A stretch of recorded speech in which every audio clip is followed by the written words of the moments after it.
आता आपण शब्दकाळ भेंड्या यावरती गप्पा मारूया. हा, आता हे अक्षर कोणते आहे सांगा. क. क वरून कोणतं येतं अक्षर. क क. हा, आता शेवटला कोणतं आलं. क आला ना. हे क आहे. प वरून काय ना. पतंग. मग शेवटला कोणतं आलं अक्षर. ग आला.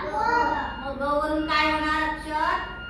तयार कोणतं अक्षर होतं. ग न प त.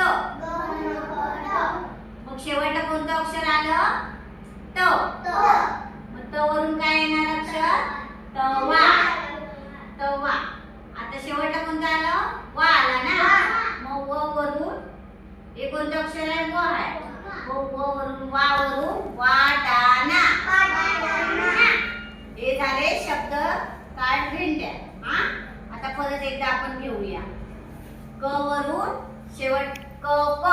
कोणतं अक्षर तयार होतं. क प. शेवटचं अक्षर कोणतं आलं. प. प वरून कोणतं अक्षर तयार होतं.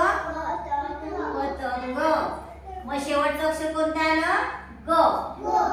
ग वरून कोणतं अक्षर तयार होतं. ग न प त. मग शेवटचं कोणतं अक्षर आलं. त. मग त वरून कोणतं अक्षर तयार होतं. तवा. तवा. तलवार पण होतो. तवा पण होतो. मग तवा आला ना. मग हे कोणतं अक्षर आहे. व आहे. मग तवा आला म्हणून काय आलं. वा. वा आला ना शेवटला. मग वा वरून येणारं अक्षर कोणतं. वाटाणा. आलं शब्दांचं शब्द भेंड्यांचा खेळ आला लक्षात तुमच्या.